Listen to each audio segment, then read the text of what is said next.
Buongiorno ragazzi, oggi vediamo quali sono le 7 strategie che adottano i grandi investitori per fare soldi sul mercato. Questo video è un estratto, no, di un libro, che è questo, I grandi investitori, di Glenn Arnold. È un libro che ha avuto scarso successo di pubblico, ma questo non vuol dire che sia un ottimo libro. Probabilmente ha avuto poco hype e poco successo nel passaparola. È un libro relativamente nuovo, cioè da una decina d'anni, in realtà è stato pubblicato 15 anni fa, e all'interno di questo lungo libro di circa 400 pagine capiscono quali sono le strategie di investimento dei 9 investitori più grandi di sempre. Si parla di Benjamin Graham, di John Templeton, Warren Buffett, Peter Lynch, Charlie Munger, and so on, come si dice. Quindi state incollati perché lo scopo di questo video è di trovare le ricorrenze, di parlare di uno ad uno di questi grandi investitori, ma di trovare le ricorrenze, cioè quali sono quegli elementi fondanti che caratterizzano le tipologie di investimento di tutti i grandi investitori della storia. E una volta che abbiamo individuato queste 7 leggi, chiamiamole così perché sono leggi perché praticamente utilizzandole si prova scientificamente che i risultati arrivano. Quali sono di queste 7 strategie quelle che effettivamente possono essere messe a terra da un investitore piccolo, medio come noi? Perché? Perché è molto bello sentir parlare di grandi investitori, dei miliardi che hanno fatto attraverso la loro professione, la loro capacità, la loro fortuna, ma è anche importante cercare di capire cosa noi possiamo fare attraverso questi insegnamenti, perché onestamente alcuni di essi sono oggettivamente non riproducibili da un piccolo medio investitore. Okay? E poi ricordiamoci sempre che c'è un mercato diverso, che è quello americano rispetto a quello italiano, c'è un universo diverso, anche se noi andiamo ad investire nell'azionariato americano. Perché è importante magari leggere questo libro o anche vedere questo video per cercare di capire quali sono i segreti dei grandi investitori? Secondo me è importante perché abitualmente noi cadiamo sempre negli stessi errori, no? E sono errori dai quali facciamo difficoltà ad imparare perché ci mancano le regole dell'investimento, no? Cioè noi investiamo perché, non perché abbiamo studiato per investire, ma perché ci siamo magari appassionati alla materia e vediamo che altri si presuppone che facciano soldi, un po' come quando vediamo uno che va a funghi, che arriva con la cesta piena, magari li ha comprati, ma dice, ah no, io sono un grande raccoglitore di funghi, allora anch'io mi metto a raccoglierli senza avere risultati, perché dietro ci vuole una grande disciplina, ci vuole una grande preparazione e grande conoscenza e studio. E quindi cosa serve questo libro? Serve per evitare di farci prendere da quelli che sono le negatività durante l'investimento. Perché? Perché sicuramente c'è un lato emotivo che tocca a tutti quanti e molto spesso le nostre decisioni non sono prese razionalmente, sono prese dalla emozione, cioè nel momento in cui vediamo che il mercato scende, magari vendiamo o anticipiamo la vendita perché crediamo che il mercato possa scendere da un momento all'altro e quindi ci perdiamo delle opportunità, no? E poi c'è magari la volubilità delle nostre strategie, cioè il fatto che in un momento noi adottiamo una strategia, cioè una modalità con la quale andiamo ad investire, dopo che 1 o 2 anni non otteniamo i risultati sperati, la modifichiamo e ne adottiamo una nuova. E anche in questo caso non è una buona strategia, andremo a vedere che in realtà i grandi investitori hanno un'idea ben determinata e la difendono chiaramente apportando delle modifiche, ma difendendola lungo il loro ultradecennale percorso. E poi c'è come gestire la contingenza, cioè quindi gli eventi che accadono nel momento, cioè molto spesso noi ci lasciamo trasportare dagli eventi, no? Adesso per esempio è un momento topico perché Trump è stato eletto, quindi c'è volatilità, quindi adesso sentiamo che potrebbe con l'ingresso dei dazi potrebbe aumentare come dire, l'inflazione, quindi siamo spaventati perché l'inflazione vuol dire che avremo probabilmente una diminuzione del PIL americano e quindi una perdita della profittabilità delle aziende e quindi le azioni ci perdono. Insomma, se quindi e alla fine noi ci autoconvinciamo di prendere determinate decisioni mentre in realtà non seguiamo più la nostra strategia. Quindi sono tante le ragioni per le quali noi sbagliamo quando investiamo e andremo a vedere queste tipologie di investimento in un altro video nel quale parlerò del libro di Soldi di Anthony Robbins. Ma tornando a bomba su questo argomento, quindi andremo a vedere questi personaggi, ok? In ordine direi cronologico, cercando di vedere anche quali sono in qualche modo le peculiarità, no, di ognuno, ma anche l'evoluzione del percorso di investimento, perché chiaramente dai tempi nei quali partiremo, quindi da Benjamin Graham, si è messo un tassello dopo l'altro per andare a costruire quella che adesso è una visione di insieme ben più grande dopo 100 anni di storia. Sicuramente abbiamo imparato un po' da tutti e quindi abbiamo una tipologia di investimento, una struttura di investimento molto più strutturata che non all'inizio del percorso. No? Come si dice, si sta sulle spalle dei giganti perché tantissimi hanno inventato qualcosa, o meglio, hanno insegnato qualcosa. Unendo questi insegnamenti abbiamo quello che oggi sono le teorie dei grandi investitori. Io vi invito a iscrivervi al canale, questo è il canale M per Money, il canale dove ogni euro conta perché crediamo che è importante avere una forte educazione finanziaria su come risparmiare, su come investire, su come gestire il denaro per riuscire a dare una certa libertà, serenità alla propria famiglia e a se stessi e quindi riuscire ad raggiungere i propri obiettivi, perché non neghiamoci che attraverso i soldi che molto spesso riusciamo a raggiungere il sogno che vogliamo concretizzare, no? Quindi l'avvio di un'attività imprenditoriale, l'acquisto di una casa per i nostri figli e via discorrendo. Ora partiamo con il primo personaggio, Benjamin Graham. Io non entrerò all'interno della storia di ognuno, ma parlerò proprio della ciccia, cioè di come andavano a investire. Questo è un investitore particolare perché è l'unico investitore che è nato nell'Ottocento, quindi è molto molto è proprio agli albori, no, dell'investimento. Lui ha visto un po' ha visto la Grande Depressione americana, no? Quindi ha vissuto un periodo storico particolare dal quale praticamente attraverso di lui possiamo dire che si è passato dall'investimento come speculazione, perché prima non è che si studiava granché su come investire, quindi si andava ad investire scommettendo all'interno delle azioni. Quando c'è stata questa depressione probabilmente si è capito che era importante avere uno studio, no? Dietro a fare un'analisi, no? Per andare ad investire, quindi si è passato più da un aspetto speculativo ad un aspetto scientifico e analitico, vorrei dire.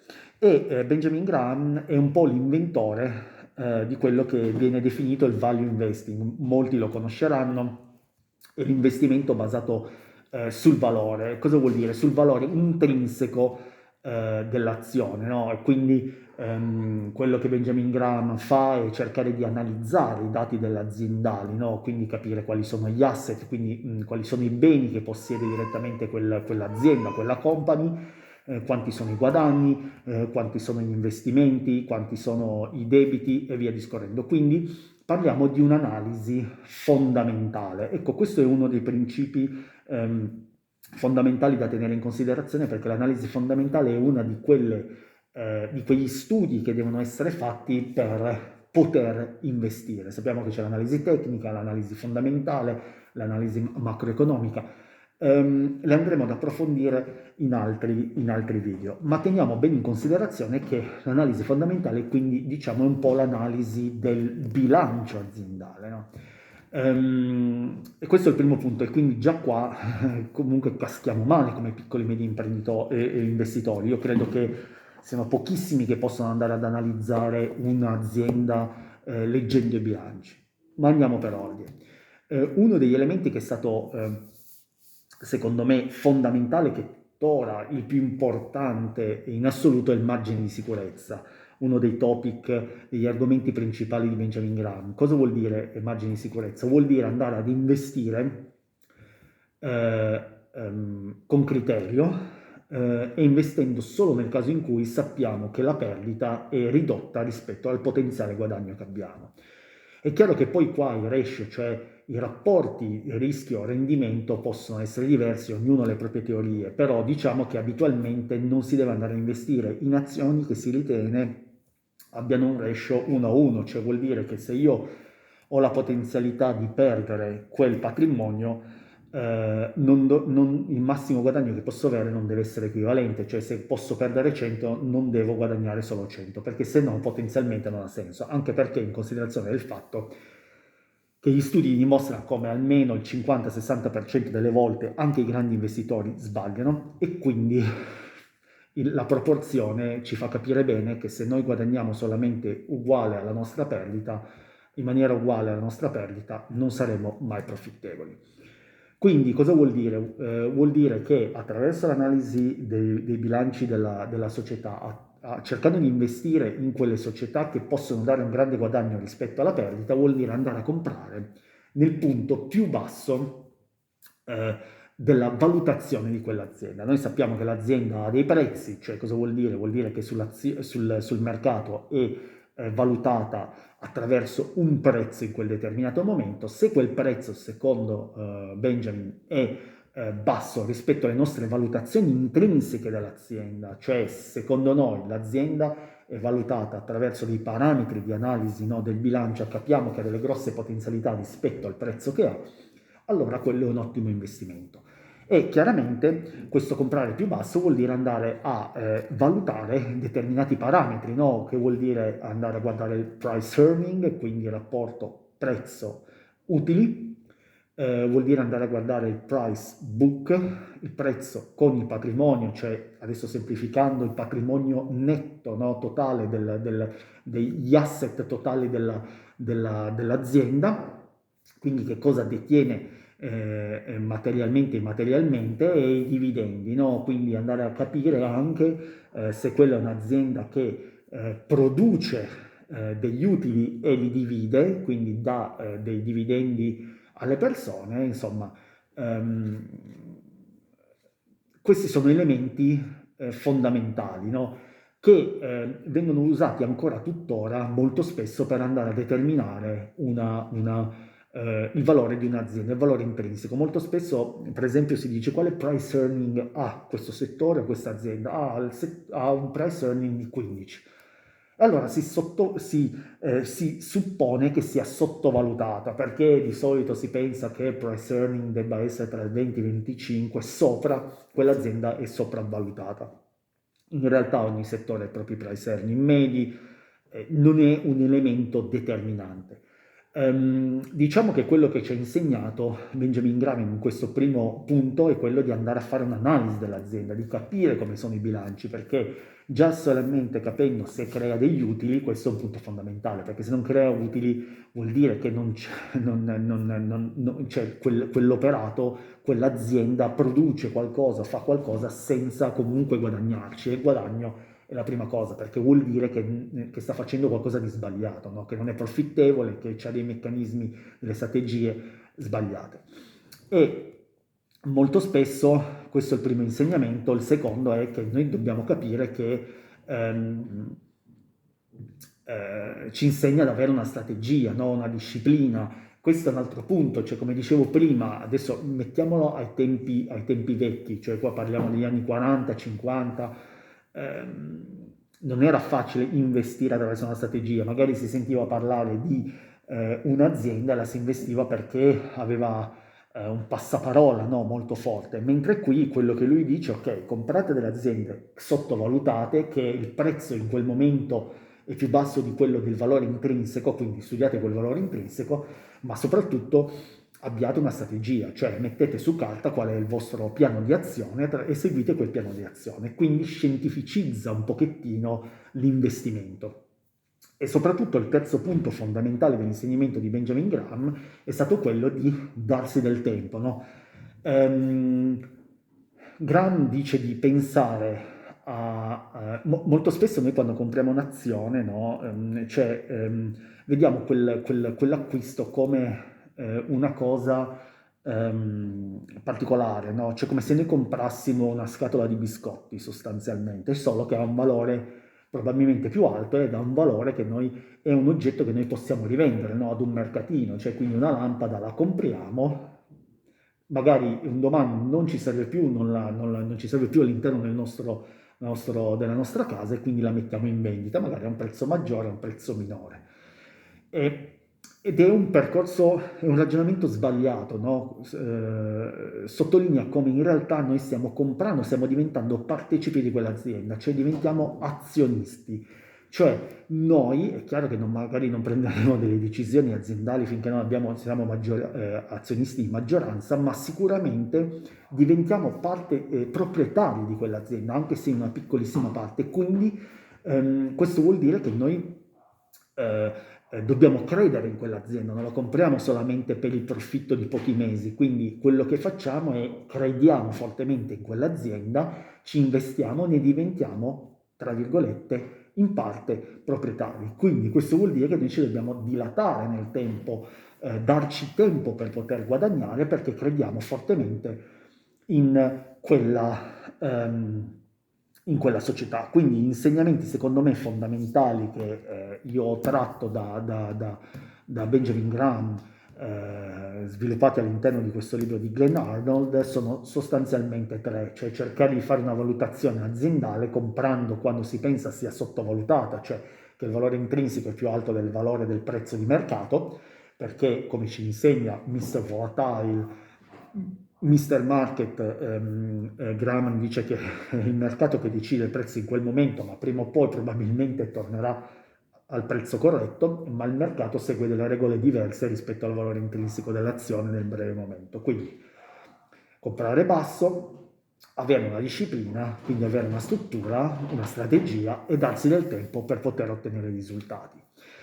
Saltando al secondo investitore, e parliamo di Philip Fisher, un investitore che è nato nel 1907 ed è morto nel 2004, quindi ha avuto una vita molto lunga e con una caratteristica che io vorrei evidenziare di questi grandi investitori che mi ha stupito fortemente e che non tutti, ma la maggior parte sono quasi centenari, cioè hanno una vita molto molto lunga, cioè come se io non lo leggo al fatto del denaro, assolutamente non è quello, ma sicuramente avere una vita attiva, pensiamo adesso a Warren Buffett che a 95 anni è ancora attivo all'interno degli investimenti della Berkshire Hathaway, sicuramente avere una vita attiva, avere pieni interessi, uno studio continuo aiuta a vivere a lungo, ecco. E tornando a Philip Fisher, lui si è posto un po' sul side, no? Come si direbbe in americano, sul lato opposto rispetto a Benjamin Graham, ma giustamente perché poi ci si scosta, no? Nello stesso periodo, dando delle interpretazioni nella storia diverse rispetto a quello che è abitualmente la direttrice, no? Decisa dalla maggioranza, poi c'è una pallottola impazzita che segue una strada diversa. Ecco, Philip Fisher segue una tipologia di strategia non basata sul value investing, ma più sul growth investing, che ancora adesso ha un successo incredibile, cioè investire su delle aziende che hanno potenzialità di crescita molto alte. Crescita vuol dire utili in continuo aumento. Ehm, e quindi possibilità di un apprezzamento di quell'azione, perché se porta guadagno, se porta utili, vuol dire che questa azienda crescerà nel tempo perché tutti ci crederanno perché produce valore, no? Produce valore. Ancora adesso ehm, possiamo essere ben certi che la tipologia di investimento grow è una delle più famose. Io molto spesso, almeno negli ultimi anni, ho investito molto in aziende grow perché il mercato era bull, no? Quindi cosa vuol dire? Crescendo, le aziende grow crescono di più rispetto al mercato stesso. Nelle periodi di recessione è un po' il contrario, quindi bisogna stare molto attenti. Ma in questo momento, fino ad oggi, erano delle aziende che, quelle definite grow, che hanno portato tanti tanti soldi nei portafogli. Quindi cosa fare? Scegliere queste aziende che hanno grandi utili, che hanno grandi potenzialità di crescita e hanno una posizione competitiva rispetto agli altri, no? Adesso facciamo l'esempio di Apple, no? Di qualche anno fa, perché secondo me adesso Apple potrebbe avere, non dico qualche problemino, ma sicuramente deve rivalutare, no, la propria struttura, la propria tipologia aziendale, no? Ma qualche anno fa era veramente il leader incontrastato, cioè il telefono, l'iPhone era qualcosa di innovativo, aveva una, come dire, una posizione competitiva rispetto a a tutti gli altri brand di mercato, aveva anche una vision dietro, quindi aveva un valore dietro dato da un'idea, no? Quindi di qualità, di mondo a sé stante che creava un gruppo, bla bla bla. Quindi aziende growth e il secondo punto di Fisher, secondo me, è che si passa da un'analisi prettamente quantitativa, no, basata sui numeri, cioè quindi io studio il bilancio dell'azienda, guardo ok, ricavi, utili e via discorrendo, si passa ad un'analisi più qualitativa. Qualitativa significa fare delle analisi, lui dice Fisher, sul campo, no? Quindi cercare di capire quegli elementi che tramite la carta non vengono evidenziati, quindi informarsi attraverso capire chi gestisce il management di quell'azienda, capire se è professionale, valido, qual è la visione di lungo periodo, fare un'analisi di qual è il loro comparto di ricerca e di sviluppo, capire se i dipendenti sono contenti o meno, quanto stanno all'interno dell'azienda, cioè si fa un'analisi qualitativa. Questa è un'analisi che tuttora nel value investing, ragazzi, viene fatta, cioè molto spesso, come dire, i grandi investitori fanno appunto questa analisi, cioè non solamente basata sui numeri, ma basata sulla qualità dell'azienda e quindi dei componenti, perché poi che cosa che fa il successo di un'azienda? Molto spesso, anzi, sono le persone all'interno che hanno idee, proposte, processi di lavoro. Quindi quello che voglio dire è che c'è questo step in più, si passa ad analizzare aziende che possono crescere in maniera forte perché hanno forti utili crescenti o potenzialità per poterlo essere, si passa ad un'analisi sicuramente qualitativa e questo è un aspetto secondo me negativo per il piccolo e medio investitore perché noi non possiamo andare, che ne so, dal, da, da Messina, dal CEO di Banca Intesa per chiedergli per capire come lavora lui, per capire come lavorano i dipendenti, cioè ragazzi sono cose che sono belle in teoria ma hanno proprio applicazione pratica, no? Sì, poi puoi leggere i comunicati stampa ma sono una cosa assolutamente diversa che lascia il tempo che trova. Um, un altro elemento chiaramente ripercorre, no? Fisher un po' riprende un po' l'idea di Benjamin Graham di lasciare a lungo queste azioni a navigare all'interno perché poi sia che tu prenda delle azioni dal valore intrinseco non ancora espresso attraverso il prezzo, quindi di Graham, oppure che prendi delle azioni che hanno potenzialità di crescita e stanno crescendo, devi dare tempo affinché tu possa raccogliere i frutti, no? Il frumento deve crescere prima che tu lo possa tagliare. Ma uno degli elementi, secondo me, importanti di Fisher che ci possiamo portare a casa è che lui consigliava di avere dei portafogli non esageratamente grandi e questo secondo me è un aspetto fondamentale perché molto spesso gli investitori vengono portati da degli specialisti ad avere dei portafogli molto articolati, no? Quasi a perdere un po' l'idea di che cosa ci abbiamo all'interno del nostro portafoglio, portando delle sovrapposizioni molto molto importanti. Less is more, no? Cioè cavalcando uno dei cavalli di battaglia degli ultimi anni, meno è meglio. È chiaro che questa diversificazione non deve essere minima, ma lui consigliava fino a 20 azioni, no? Dalle 10 alle 20 azioni, quindi secondo me già si va ed è l'idea giusta perché dividendo il patrimonio in queste azioni si va a perdere al massimo il 5-10% nel caso in cui qualcosa vada male e quindi si può ritornare a recuperare facilmente se appunto c'è il lato negativo, no, dell'investimento. Quindi qualcosa abbiamo imparato anche da Fisher. Contemporaneamente possiamo imparare qualcos'altro perché sempre in questi periodi parliamo di John Templeton, che è nato nel 1912 e mancato nel 2008.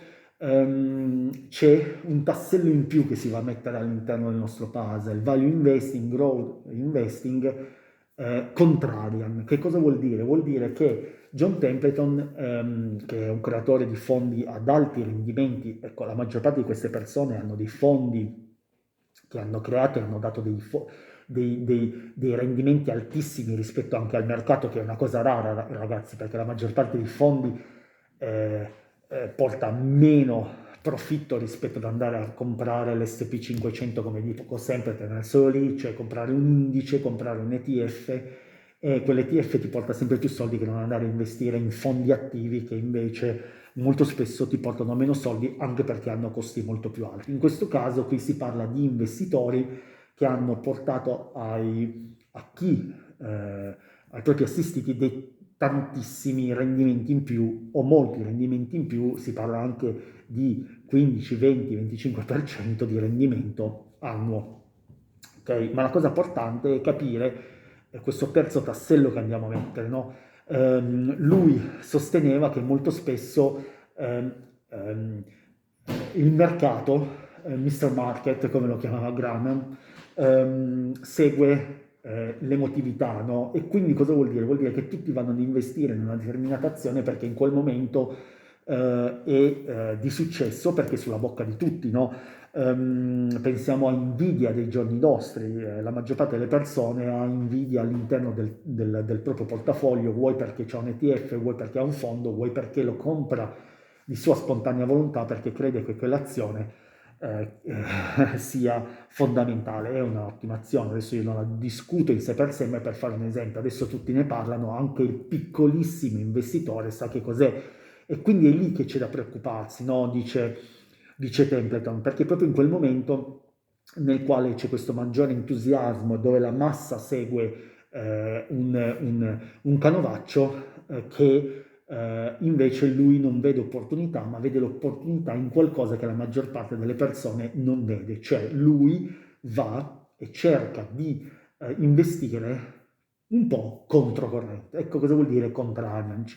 Vuol dire che magari lui non segue la massa, ma attraverso una sua analisi, attraverso una strategia, crede in determinate tipologie di investimento e le segue, le persegue nel tempo. Allora, è chiaro che questo insegnamento va preso nella maniera corretta, cioè non vuol dire che se tutti investono nell'oro noi dobbiamo andare a investire nel platino, ecco. C'è una cosa che dire, ok, dobbiamo essere bastian contrari, no? Come si dice, cioè andare opposti alla massa. Vuol dire andare opposti alla massa, vuol dire andare a prendere quelle azioni che sono ancora sottoperformanti, ma che saranno performanti nel futuro.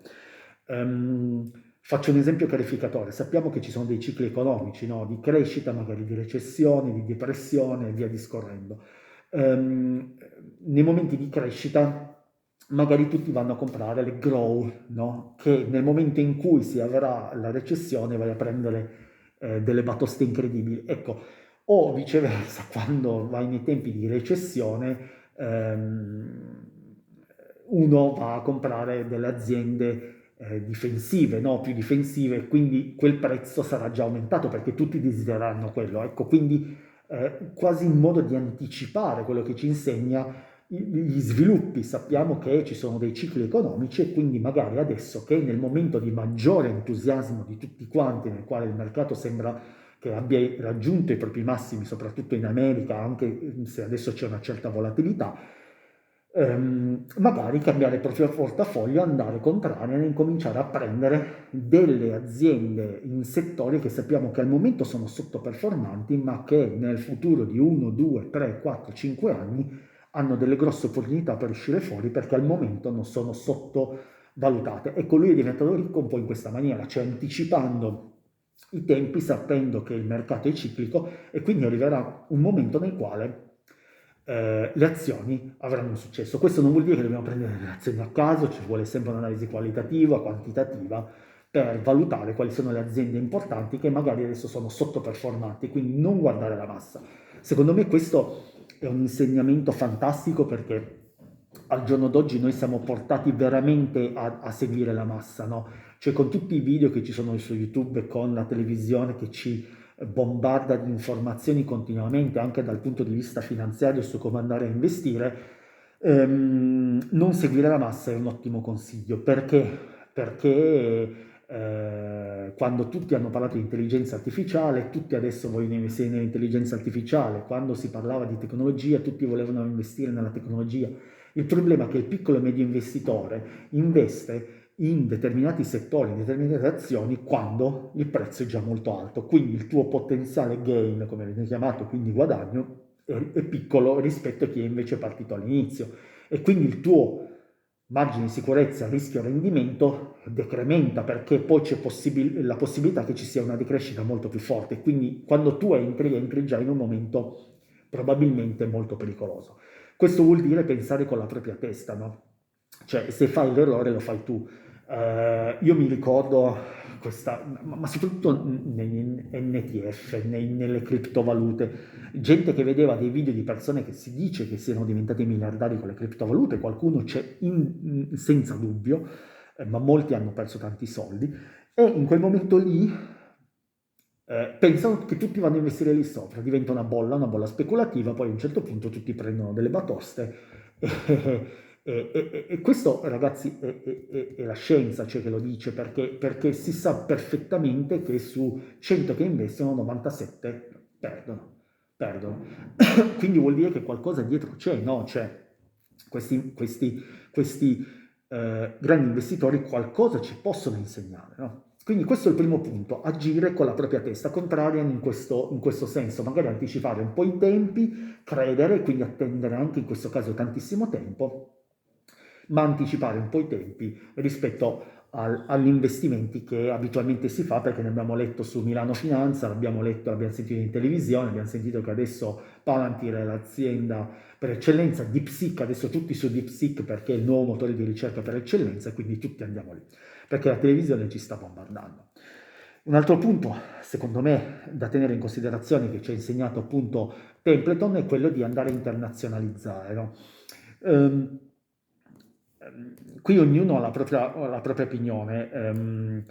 Diciamo che io credo che il mercato americano sia il mercato che io prediligo fondamentalmente per i rendimenti, per la volatilità, per tanti aspetti, per la potenzialità di scelta che si ha rispetto agli altri mercati azionari.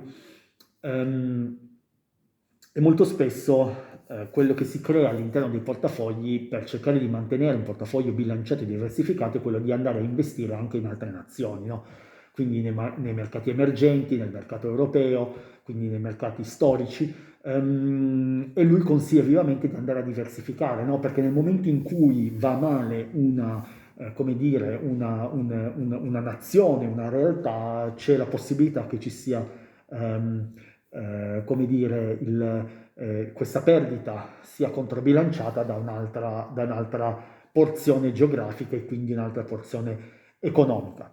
Ehm, diciamo che eh, la storia negli ultimi anni dice totalmente differente, in maniera differente rispetto a quello che viene detto qua, perché è l'America che comanda in maniera solitaria, cioè chi vuole guadagnare deve investire lì, in Europa si guadagna pochissimo, in Cina si è fermi, anzi c'è stato un periodo di negatività, adesso c'è stato un piccolo rimbalzo, ma parliamo ancora di una economia che non è partita totalmente, quindi quello che voglio dire è che sì, è importante internazionalizzare per magari ridurre il rischio, ma bisogna farlo con attenzione perché si perdono dei potenziali rendimenti andando a diversificare troppo. Ecco, questo è un punto fondamentale, ma bisogna tenerlo a mente perché è importante anche magari se l'America entrasse in un conflitto mondiale, adesso esagero perché non sarà così, ma mettiamo che i dazi creino degli squilibri e rinforzino le altre parti, cioè l'Europa si debba mettere seriamente a lavorare, la Cina finalmente esploda perché non potendo più esportare in maniera così importante deve assolutamente crescere anche nei consumi interni, allora la situazione potrebbe cambiare un po'. E infine, ripercorrendo quello che aveva detto Templeton, quindi agire in maniera abbastanza contraria, no? Quindi non seguire la massa e i trend del momento, internazionalizzare, c'è anche, come dire, la ricerca di una certa etica. Quindi quelle che in questo momento vengono chiamate le azioni ESG, no? Quindi che danno un'attenzione agli aspetti economici, di environment, quindi dell'ambiente e via discorrendo. E qui c'è il quarto investitore, il più conosciuto di tutti, no? Quindi abbiamo già avuto tre tasselli, value investing, grow investing, contrarian. E qui c'è colui che un po' ha riunito questo patrimonio, no? che si era creato in quegli anni, che è Warren Buffett. Questo patrimonio di questi investitori è stato preso da Warren Buffett, che è nato nel 30, è ancora vivente, ha 95 anni ed è tuttora attivo. Ha unito un po' tutti questi concetti creando una propria strategia di investimento che riunisce appunto, come dicevamo, il valore dell'azienda, quindi quel valore intrinseco che abitualmente viene considerato molto importante per poter investire, ad un'analisi più qualitativa, no?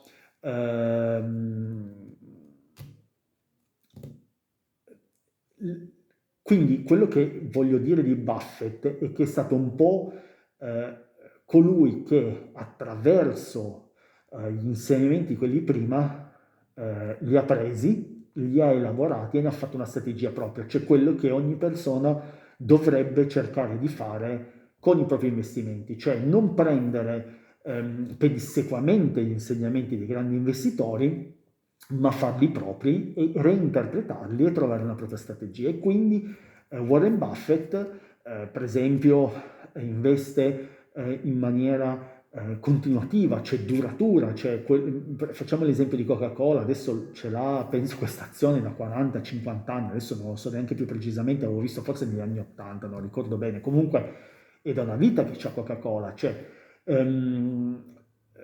quello che lui ci insegna è di analizzare l'azienda da un punto di vista qualitativo, da un punto di vista quantitativo e anche dal punto di vista di tempo, cioè tenerlo per lungo tempo, per decenni, non per 2-5 anni, perché molto spesso uno degli errori dei piccoli investitori è quello di andare a aspettarsi dei risultati nell'immediatezza, no? E questo ogni tanto è frustrante, no? Perché poi uno si aspetta, ma sono 3 anni che sono investito, se guadagnano il 4%, cosa sto? 3 anni investito in queste aziende, in queste azioni per guadagnare quella cifra lì. E quindi si cambia strategia, perdendo di fatto proprio l'idea dei grandi investitori, no? Che è quella di detenere per lunghissimo tempo le azioni.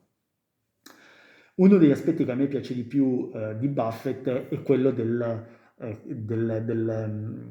valutazione del rischio, no? Cioè il suo insegnamento massimo è quello di dire non perdere il denaro che tu hai, ecco. È chiaro che lo dicano questi personaggi perché sono multimiliardari e quindi la loro prima preoccupazione non è guadagnare, sì lo è, ma la prima è non perdere il patrimonio che hanno creato. Quindi quello che voglio dire è che quello che ci possiamo portare a casa è la riduzione del rischio, no? Cioè questo è un punto fondamentale, cioè sempre di più andando avanti io mi rendo conto che l'investimento, quando si investe bisogna considerare il rischio che c'è dietro, sempre di più, quando si è giovani, 20-30 anni uno ci pensa poco, ma crescendo invece questo diventa un punto fondamentale, non perché poi quei soldi ci servono quando saremo più vecchi, questo sicuramente, ma è proprio una propensione dovuta anche all'acculturamento finanziario e all'educazione che ci porta a capire che il rischio è un elemento che noi dobbiamo tenere in considerazione in maniera preponderante. Questo è quello che ci insegna Buffett, che dice che la prima regola è non perdere, la seconda regola è la prima, cioè non perdere. Quindi questo vuol dire analizzare bene le aziende da un punto di vista quantitativo e qualitativo, tenerle per lungo tempo perché crediamo che quell'azienda abbia un vantaggio competitivo, ok? Rispetto alle altre. La Coca-Cola ha un vantaggio competitivo perché non uscirà mai probabilmente un'altra Coca-Cola. È chiaro che magari nessuno, cioè non ci si pensa che i consumi della Coca-Cola possano aumentare perché penso che in tutto il mondo venga bevuta, magari in America un po' di più la Pepsi, ma comunque è difficile aumentare i consumi, ma sicuramente quella è un'azienda che ha una struttura, una solidità che è invidiabile perché tutti continueranno a consumare la Coca-Cola da qui in avanti e la bevanda. Quindi ha un vantaggio competitivo, no? Un po' come la Apple con l'iPhone. Quindi quello che volevo dire è che ehm, Buffett prende, cumula le iniziative, le strategie degli altri, le fa proprie e le reinterpreta. Ma ci aggiunge un elemento fondamentale, secondo me, ehm, che è quello di dire avere poche aziende nel portafoglio, che prende un po', come avevamo detto prima, da Philip Fisher come idea, ma soprattutto che la selezione delle aziende deve essere fatta in un cerchio di competenza. Ecco, questo è un elemento fondamentale. Ed ogni persona ha questo cerchio di competenza, cioè andare a comprare delle azioni che noi potenzialmente, su quali noi potenzialmente abbiamo delle conoscenze. Ipotizziamo che uno lavori all'interno del mondo dell'energia e incentivato, dato che lavora in quel mondo e ne conosce le strutture, le metodologie, i processi, sa con discernimento capire quali sono le aziende migliori nel settore energetico e quindi è probabile che possa andare a investire di più in quei settori. Ecco, quello che Warren Buffett ci insegna anche in questo momento è quello di andare ad evitare di investire in cose che non conosciamo. No? Se le criptovalute sono cose che noi non comprendiamo, non abbiamo studiato, evitale. Ecco, questo secondo me è il punto cruciale.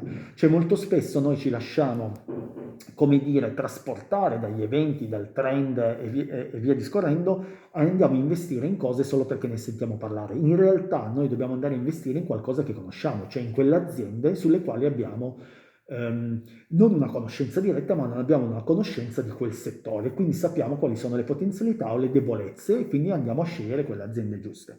Questo secondo me è il punto focale di Warren Buffett perché ci dice che solo la conoscenza ci aiuta a scegliere le cose giuste.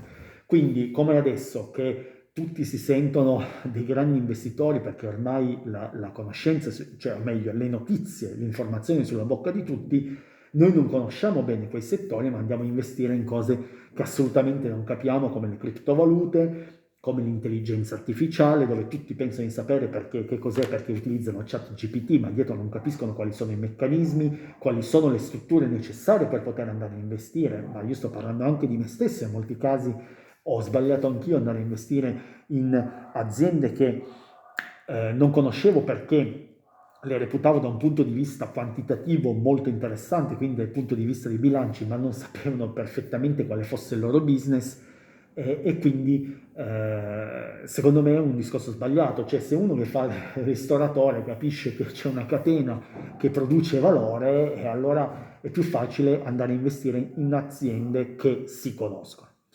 Um, il socio,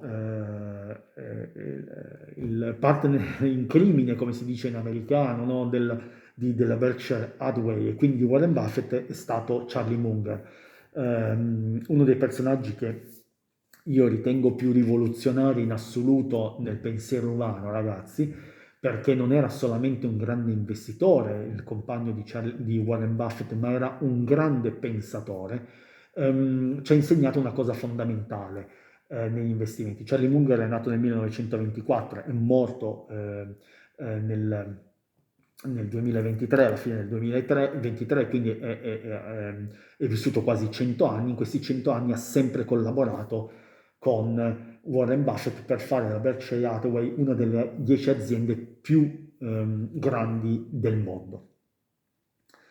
E che cosa ci ha insegnato? Perché dico grande pensatore? Perché lui ci ha insegnato che l'investimento è aggiunto un tassello in più in tutte le nostre tessere del puzzle. Non è solo quello di tenere in considerazione il value investing, il grow investing, il contrarian, l'elemento tempo, ma è la capacità di avere un pensiero multidisciplinare, quindi di avere competenze e conoscenze in settori diversi, dalla filosofia alla sociologia, all'economia. Perché? Perché avendo queste conoscenze si riducono gli errori. Cioè, se noi sappiamo da un punto di vista sociologico come si comporta l'uomo, sappiamo in maniera più semplice cosa succede quando c'è un'azione da comprare, no? Il caso GameStop, dove tutti l'hanno comprata perché appunto c'era stato una grande battage, no, di informazione dove questa azienda stava crescendo e tutti l'hanno comprata, tutti, adesso un termine esagerato, ma in molti l'hanno comprata. Questo cosa vuol dire? Vuol dire come ragiona la nostra mente, no? Che molto spesso noi ci lasciamo per riconoscimento sociale, facciamo delle cose non perché le vogliamo noi, ma perché siamo spinti dalle altre persone, no? Ad avere un riconoscimento, per avere un riconoscimento da parte delle altre persone. Avere un pensiero multidisciplinare, quindi non essere solamente, come dire, una persona che sa di economia, ci aiuta nel ridurre gli errori perché ci fa capire il rischio rendimento, ci fa capire come si comporta l'uomo, ci fa capire tanti aspetti della nostra tipologia di investimento che ci aiutano a ridurre le perdite. E questo è un elemento fondamentale, quindi questo vuol dire che bisogna studiare tanto per fare delle scelte più oculate, non studiare solamente i libri di finanza, ma studiare a 360 gradi la storia, la sociologia, l'economia e via discorrendo, cioè un po' tutti gli ambiti messi insieme ci danno una cultura, un grado di discernimento più alto, come in tutte le cose. Pensate, non lo so, Marchionne era laureato in lettere, cioè è diventato uno dei più grandi manager di sempre. Quindi uno dice lettere, finanza, cioè anche dal punto di vista di bilanci, cioè un grande manager deve saper leggere il bilancio, cioè sapere di lato umanistico ha aiutato probabilmente Marchionne più di altri manager ad avere una personalità a 360 gradi che l'ha portato ad avere successo e a dare successo all'azienda nella quale ha lavorato. Quindi aprirsi alle conoscenze a 360 gradi, quindi capire, avere un'impronta multidisciplinare all'investimento. Questo non ve lo dice nessuno, ragazzi, si parla sempre di analisi tecnica, quindi il prezzo sta salendo, quindi per le onde di Elliott allora possiamo avere sta salita, sta discesa, queste cose che sono super particolari, ma poi non si guarda il quadro d'insieme, no? E un altro punto che a me piace tantissimo di Charlie Munger è che un altro tassello messo lì è la semplicità, ragazzi. Cioè, comprate aziende semplici. Cioè, quando voi vedete delle aziende dove non capite che cosa fanno, non capite come guadagnano, no?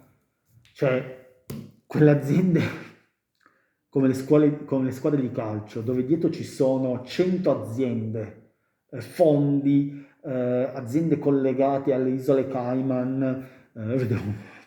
Ho visto un servizio di report appunto sulla struttura proprietaria per esempio di una delle squadre di calcio di Serie A. Dietro si nascondono scatole, adesso non le voglio definire cinesi, ma eh, di capire chi è il proprietario non si capisce. Ecco, quando ci sono tante scatole di cinesi, tante aziende collegate per gestire un business, c'è qualcosa di poco chiaro. E anche quando noi produciamo qualcosa ma non capiamo, cioè vediamo un'azienda che vogliamo comprare ma non capiamo qual è il valore aggiunto di quell'azienda, che cosa sta producendo, come lo sta facendo, qual è il servizio e qual è il bene, il plus di quel servizio, ragazzi, bisogna evitarlo. Quindi secondo me insieme Charlie Munger e Warren Buffett hanno fatto un po' la rivoluzione, no? Sono stati i padri fondanti poi dell'investimento, delle teorie di investimento, perché hanno unito insegnamenti precedenti, hanno aggiunto di investire in aziende semplici e ad avere un pensiero multidisciplinare e hanno fatto bingo. Ok?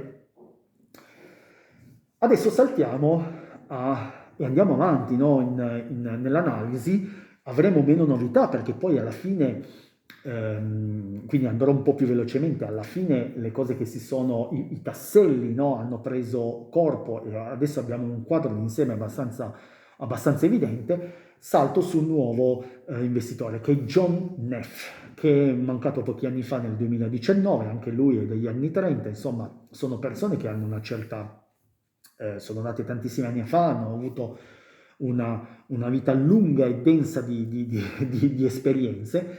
John Neff perché cosa può essere ricordato? Beh, può essere ricordato perché anche lui difendeva l'idea di pazienza, quindi di lasciarsi il tempo e di scegliere delle aziende comunque che siano semplici, capibili, comprensibili e quindi prendere un'azienda, lasciarla per lungo tempo perché prima o poi se crediamo in quell'azienda salirà. E quindi cosa c'è più semplice di comprare la Coca-Cola che sappiamo che cosa fa, come lo fa, è vero c'è la ricetta segreta, ma questo è un altro discorso. Quindi pazienza e semplicità. Un altro punto fondamentale è stato quello di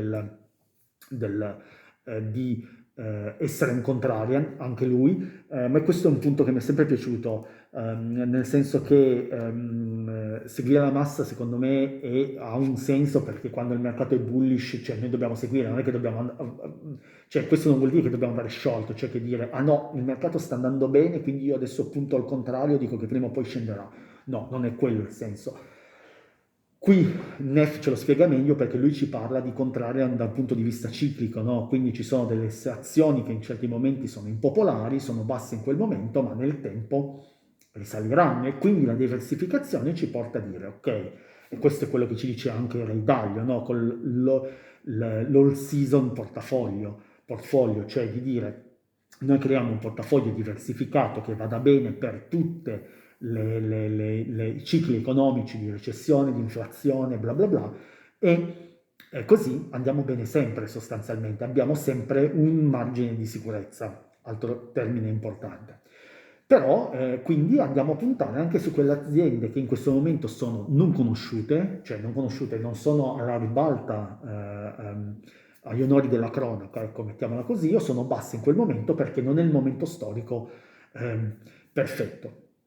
Poi c'è un aspetto di analisi fondamentale molto forte, quindi price earning basso, e questo John Neff dal punto di vista di analisi fondamentale parametrizza ancora di più gli elementi, no? Perché parla di un price earning basso, parla di una crescita lenta e costante, no? Quindi dà anche dei numeri dal 7 al 20%, non deve essere troppo grande perché può esplodere ad un certo punto, se la crescita è troppo grande possono esserci dei problemi, quindi una crescita lenta ma continua, ci devono essere dei dividendi importanti perché quello vuol dire che dà solidità, cioè un'evidente solidità aziendale, soprattutto se li diamo da 10, 20, 30 anni, 40 anni, quindi vuol dire che c'è una solidità, sappiamo creare utili e quindi creando utili diamo l'opportunità di dire che quella è un'azienda solida.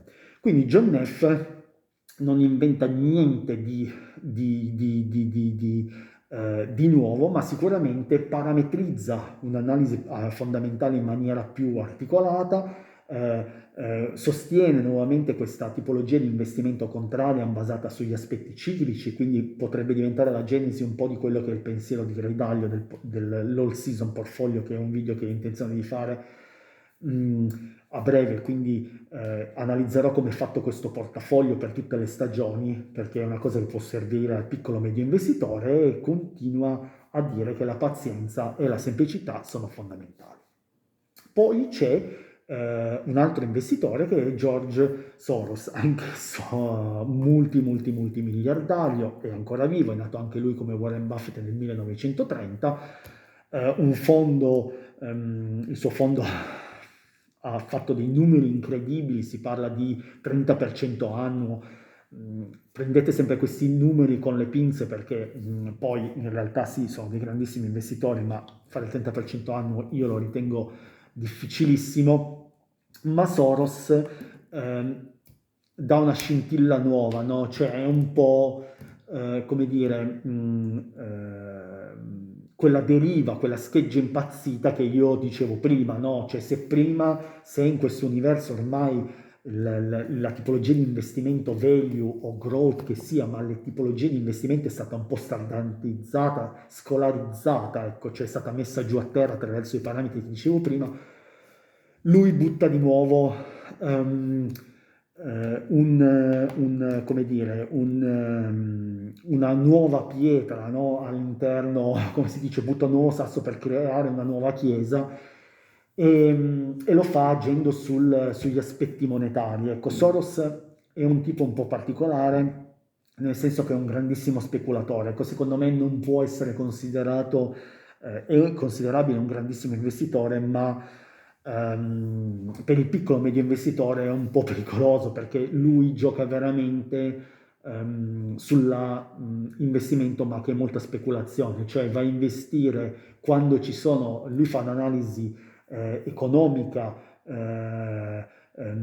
macroeconomica, sociale, anche di squilibri politici, economici all'interno del mondo, quindi in questo momento magari c'è il conflitto USA-Cina, attraverso questo conflitto, tra virgolette, perché non è un conflitto vero di battaglia, ma dal punto di vista economico, lui gioca su questi aspetti per andare a investire nella moneta. Per esempio, sa che i soldi li ha fatti in momenti in cui sapeva che magari una valuta sarebbe caduta in maniera forte, magari dovuta all'inflazione o ad altri elementi, andava a investire tantissimo. Quindi era un po' contrario, cioè nel momento in cui andava tutto bene, ipoteticamente, lui aveva delle informazioni attraverso un'analisi macroeconomica, attraverso un'analisi dei conflitti sociali e politici tra nazioni diverse, andava a investire. Quindi è un approccio sicuramente particolare, no? Cioè che per il piccolo investitore può essere pericoloso perché noi non abbiamo quegli elementi. Sì, possiamo fare tutte le analisi che vogliamo, no? In questo momento che i dazi creeranno problemi al Canada. E quindi cosa succede? Il Canada, la valuta canadese potrebbe perdere valore, no? Ipotizziamo. Quindi, cioè, adesso sono tutte parole, come dire, esemplificative, no? Però l'elemento fondamentale è che per un piccolo investitore fare questa analisi diventa impossibile perché sicuramente Soros ha delle informazioni che il piccolo investitore non ha. Quindi questa azione contrarian fatta sulla valuta monetaria e non sulle azioni è un approccio assolutamente particolare che non è per tutti. Quello che ci insegna sicuramente Soros è che è un elemento fondamentale della sua tipologia di investimento e questo invece è una cosa che dobbiamo portarci a casa, è che tutti quanti sbagliano, cioè non c'è nessuno, neanche il più grande investitore che non sbaglia, ma la capacità di un grande investitore è quella di non perdere tanto, ok? Che è l'insegnamento di Warren Buffett. E cosa vuol dire non perdere tanto? Vuol dire sapersi adattare velocemente e cambiare velocemente, cioè dire ok, io ho sbagliato in questo investimento, ho sbagliato questo investimento, sono andato in questo momento su un'azione che credevo potesse essere di successo, ho comprato un ETF sull'intelligenza artificiale, forse adesso mi devo ricredere e andare a cambiare velocemente il mio portafoglio. Quindi quello che lui dice è di avere adattabilità, no? Cioè di sapersi muovere in fretta quando le cose non vanno nella maniera che abbiamo creduto. E questo ci porta un po' più ad una tipologia di investimento non di lungo corso, no? Di lunga durata. Perché qui incominciamo ad inserire anche il concetto di stop loss, cioè nelle azioni, quando tu investi per piccoli tempi, no, che può essere intraday, può essere multi-day, può essere in breve periodo di una settimana, un mese, quello che è swing trading, allora in quel caso lì tu metti uno stop loss, cioè metti un prezzo di vendita assoluto, cioè che è calcolato sul tuo rischio rendimento molto spesso e dici ok, io la compro a 100, se l'azione arriva ad 80 io la vendo. Perché? Perché quello è il rischio massimo che io mi posso prendere sul mio portafoglio o su questa azione, ok? E quindi vado a vendere quando perdo quella cifra lì. Perché mi sono sbagliato, semplicemente accetto la sconfitta. Ecco, questa accettazione della sconfitta e dell'errore è una delle strategie migliori, che è un altro tassello che secondo me va messo, cioè sapere che noi sbagliamo e quando sbagliamo cambiare velocemente direzione, no? Cioè se stiamo andando contro uno scoglio, cerchiamo di cambiare direzione. Quindi questo è un approccio che secondo me dà grandi risultati perché è quello che è il money management, no? Quello che viene chiamato la capacità di investimento, di saper gestire il proprio denaro. Il proprio denaro ci dice che nel momento in cui si fa un errore si cerca di limitare il danno di quell'errore. Quindi sicuramente Soros sapeva come muoversi negli ambienti internazionali, aveva notizie particolari, quindi sapeva anticipare in qualche modo eventuali problematiche dal punto di vista di valutazione monetaria di alcune currency, quindi di alcune monete, ma al tempo stesso la parte fondamentale che ci ha insegnato è di cambiare direzione quando sempre, avere una strategia, ma saperla adattare come l'acqua nel momento in cui serve. L'ultimo grande investitore che andiamo a vedere è Peter Lynch. Peter Lynch, che è quello più giovane, è nato nel 1944. Peter Lynch, anche in questo caso, ci porta qualcosa di nuovo e in questo caso anche lui un po' più speculativo, no? Rispetto agli altri investitori. Ha un approccio molto simile a quello del value investing della maggior parte delle altre persone, quindi analizza i bilanci, crede che ci sia bisogno di un approccio conoscitivo, quindi studia tantissimo, ecco, quindi lo studio, analisi, ma dice che ci vuole anche un pragmatismo quotidiano. Ecco, un'altra scintilla. Cioè, cosa vuol dire pragmatismo quotidiano? Che bisogna seguire le informazioni, cosa succede nel mondo, ok? Perché capire cosa succede nel mondo e capire cosa si sta costruendo il futuro in questo momento ci aiuta a investire per i prossimi 10, 15, 20 anni, no?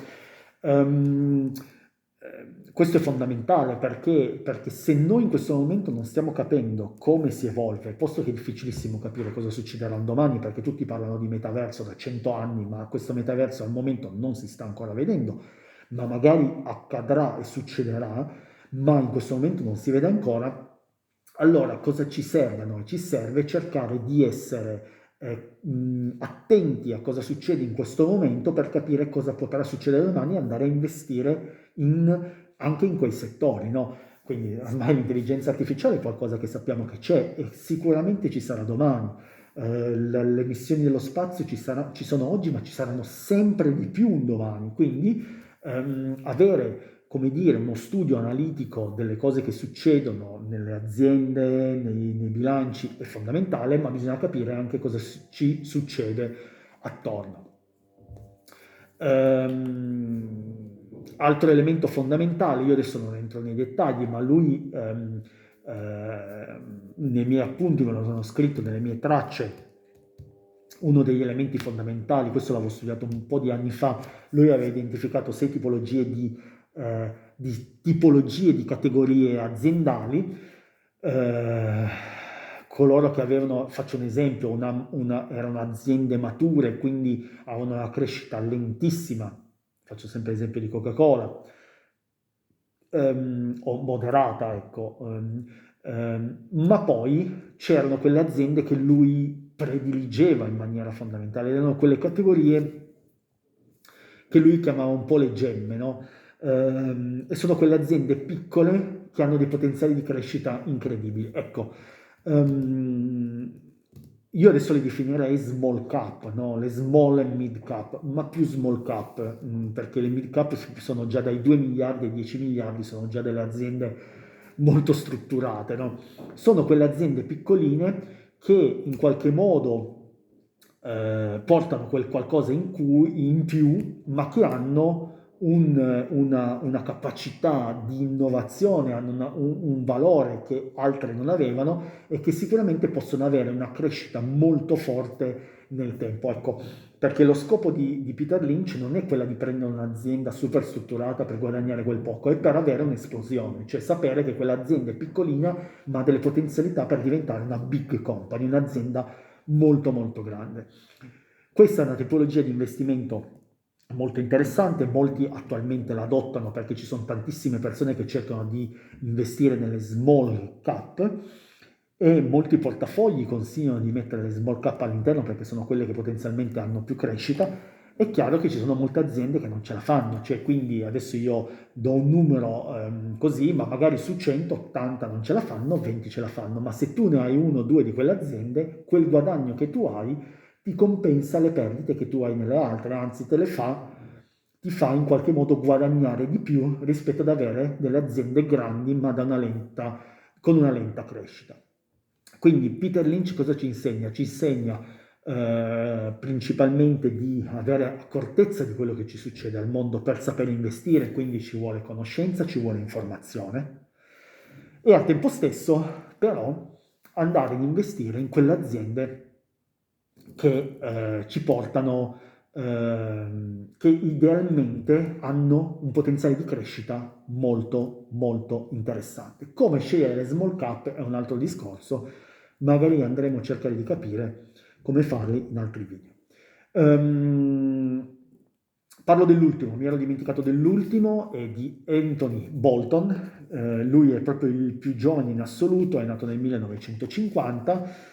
Ehm, Anch'esso è un po' particolare, questi ultimi, no? Soros, Peter Lynch, Bolton, ormai hanno una strutturazione, hanno una solida base creata dai quelli che c'erano precedenti, quindi value investing, grow investing, contrarian, bla bla bla, e si inventano un pezzetto nuovo, no? Soros sulle monetario, quindi su avere notizie sociopolitiche grandi, Peter Lynch su selezionare delle piccole gemme, aziende piccoline che però possono avere una crescita esplosiva e diventare delle grandi aziende, e Anthony Bolton invece giocava sul turnaround, quindi su quelle aziende che stavano fallendo, che comunque avevano dei grossi problemi finanziari e lui investiva su quelle aziende. Questo perché? Perché lui pensa che le aziende possono dare il meglio nel momento in cui c'è un cambiamento, un change, no? Quindi quando stanno cambiando un management, quando stanno cambiando il proprio business, quando cambiano addirittura i prodotti. E di aziende che sono sull'orlo del fallimento o che hanno problemi importanti, ce n'è tantissime. E andare a prendere quelle aziende e andarci a investire sopra, per lui è un'ottima tipologia di investimento perché o in qualche modo falliscono o nell'altro caso possono crescere e dare una spinta fortissima perché c'è un nuovo modello di business, ci sono dei nuovi prodotti, c'è un nuovo management che pensa all'interno e quindi produce valore, un nuovo valore. Questo perché? Perché solo nei punti di rottura lui sostiene c'è una crescita, ok? Fondamentale, se no c'è una crescita lenta. Ecco, gli ultimi investitori cercano appunto quella scintilla, no?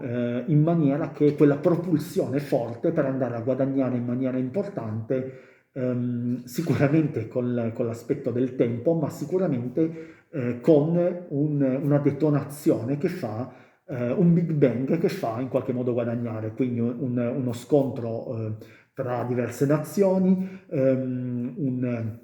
come in questo caso un'azienda che sta per fallire, quindi subentra un nuovo fondo e dà una nuova immagine, un nuovo impianto produttivo a quell'azienda, o un'azienda piccolina che non è conosciuta e può crescere in maniera importante. Ehm, Anche lui è un contrarian, quindi crede che sia fondamentale andare a cercare qualcosa di diverso. Appunto il turnaround ne è un caso importante, fa una forte analisi fondamentale soprattutto sugli aspetti di flusso di cassa. Questo è un elemento che molto spesso tuttora è importante, cioè capire quanti soldi ci sono, perché solo con i soldi si riesce a capire se quell'azienda può crescere, perché senza i soldi alla fine il cambiamento non è possibile, la crescita non è possibile, cioè noi abbiamo bisogno del carburante per far crescere quell'azienda, ok? Quindi Anthony Bolton ci insegna che andare a selezionare, ma io direi gli ultimi tre, andare a selezionare qualcosa di diverso che però con una detonazione può darci degli ottimi risultati. Ok ragazzi, siamo arrivati dopo questo lungo viaggio, siamo arrivati alle nostre conclusioni, cioè cercare di capire quali sono quegli aspetti fondamentali e strutturali di ogni grande investitore, cioè perché tutti hanno dei pillar, dei pilastri che li determinano e ne fanno il successo o meno nel lungo periodo. E questi investitori hanno avuto grande successo sicuramente perché hanno avuto fortuna, ma hanno seguito determinati parametri, determinate leggi che ne hanno fatto la fortuna. E io sono andato a identificarle, a unirle, sono 7 fondamentali. Uno, il primo punto fondamentale è avere una strategia, ok? E questa strategia deve essere ben strutturata e semplice. Cioè, quando noi andiamo a creare una strategia e dove abbiamo 50 elementi, parametri che devono essere messi a terra per andare a selezionare un'azione, un settore, creare un portafoglio, vuol dire che stiamo sbagliando qualcosa, perché la complessità vuol dire considerare tanti parametri che possono andare male, ok? E quindi andando male noi ci andiamo a mettere in una situazione probabilmente molto rischiosa, ok? Perché non tutto può andare nel posto giusto. Quindi ragazzi, bisogna avere un'idea chiara e semplice, ma avere una strategia, sapere che io voglio fare gli investimenti seguendo la tipologia del grow investment, quindi mi vado ad analizzare le aziende che crescono determinati parametri, hanno dei soldi per poter crescere, ho una strategia ben definita. Quindi primo punto fondamentale di tutti i grandi investitori, avere una strategia ben definita e avere una strategia semplice. Primo punto, ragazzi. Il secondo è avere questa strategia e tenerla per lungo tempo, quindi avere un approccio all'investimento di lungo periodo. Uno degli errori maggiori che fanno i piccoli investitori è quello di andare a cambiare in maniera repentina. Come dicevo prima, non sto portando risultati, dopo 20 giorni, dopo 2 mesi, dopo 2 anni cambio strategia. No, quella è la strategia ben definita, l'abbiamo studiata, dobbiamo crederci 5-10 anni, quello che è. Poi è chiaro che si possono fare delle modifiche perché la vita non è ferma, come ci insegna Anthony Robbins, che ci dice ok, quello è quello che pensiamo, ma poi in realtà quello che succede è qualcosa di diverso. Ma sicuramente avere un approccio a lungo termine e questo approccio deve essere diversificato, ok? Quindi strategia semplice, diversificata e di lungo periodo. E terzo punto, terza legge, è saper gestire le proprie emozioni. I contrari la gestiscono in maniera eccezionale perché vanno controcorrente, quindi sanno che per mesi, anni magari gli va male, perché loro sanno che in quel momento non guadagneranno, ma loro hanno una ben idea stampata in testa e la difendono con ogni intenzione, no? Attraverso ogni cambiamento. Quindi bisogna sapere essere disciplinati e avere il controllo delle proprie emozioni. Non bisogna vendere quando c'è il panico, non bisogna comprare quando c'è eccessivamente avidità, come ci insegna Warren Buffett. Sii preoccupato quando tutti vogliono comprare, quando tutti sono avidi, sii avido quando tutti sono paurosi. Ok? Terzo punto. Quarto, a me piace tantissimo il pensiero controcorrente, ragazzi. Pensiero contrario, contrarian thinking. Cioè, pensa con la tua testa. È chiaro che l'informazione molto spesso è pilotata, i video che si vedono molto spesso sono copia e incolla di altri perché si è visto che si hanno 2 milioni di visualizzazioni, quindi tutti fanno quel video, ma dietro magari non ci credono neanche loro. Quindi ragazzi, usate la testa, usate la vostra strategia, sappiate andare anche controcorrente, perché molto spesso i risultati si fanno anche in quella maniera. Io non dico di essere scriteriati, di andare a investire tutto in un'azione perché voi credete in quell'azione lì, ma avere una strategia e difenderla anche trovando dei punti di differenziazione rispetto a quelle che hanno detto tutti, ok? Punto numero 5, studio, cioè lo studio deve essere informazioni, quindi analizzare, sentire cosa ci succede, cosa succede nel mondo, captare attraverso l'informazione, conoscenza, cioè studiare attraverso i libri, attraverso i video, attraverso dei corsi, cioè conoscere anche in un aspetto multidisciplinare, come ci diceva Charlie Munger, è fondamentale per poter veramente fare la differenza quando andiamo a investire, ma così come in ogni altra cosa. Cioè, i grandissimi imprenditori alla Bill Gates dicono di leggere tantissimi libri ogni mese, cioè quello che fanno non è passare tempo su Netflix, ma leggere di ogni genere e natura, cioè libri di ogni genere e natura, perché quello ti apre la testa, ti fa comprendere cose che non sono solo legate alla finanza, ma in realtà sono legate alla finanza, perché perché l'uomo investe nella finanza e l'uomo è fatto di determinate cose, di storia, di esperienze, di emozioni e via discorrendo, e di testa. Punto numero 6.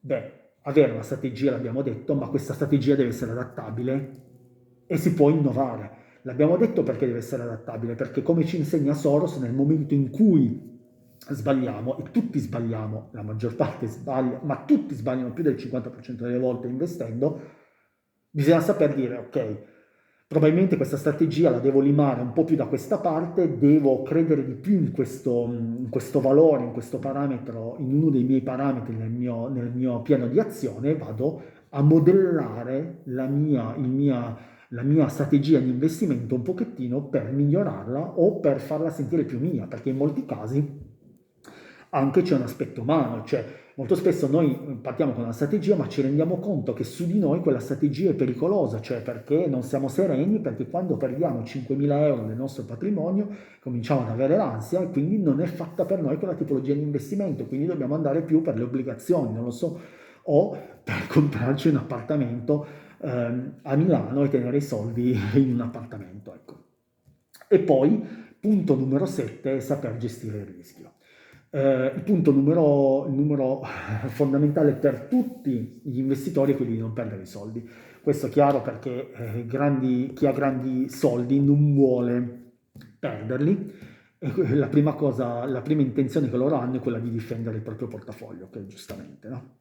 Quindi abbiamo visto queste 7 leggi che sono sempre valide e che puntellano la tipologia di investimento di ognuno di questi 9 investitori che siamo andati a vedere, no?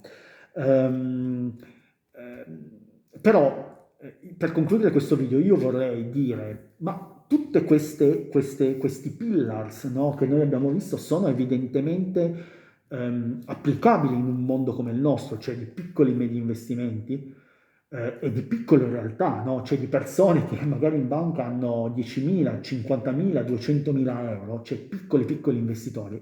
Ha senso? Beh, sì, questi pillar hanno senso, ma non tutti lo hanno. Non tutti sono applicabili. Io vi faccio l'esempio.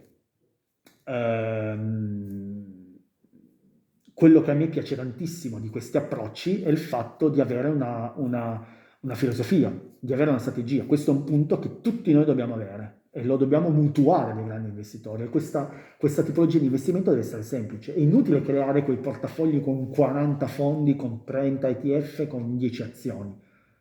Voi non capite che cosa porta al risultato, cosa non porta, sì, però bilancio attraverso la presenza dell'Asia. No, la semplicità aiuta sempre. Quindi avere una strategia, questo lo dobbiamo imparare. Il punto primo lo possiamo prendere.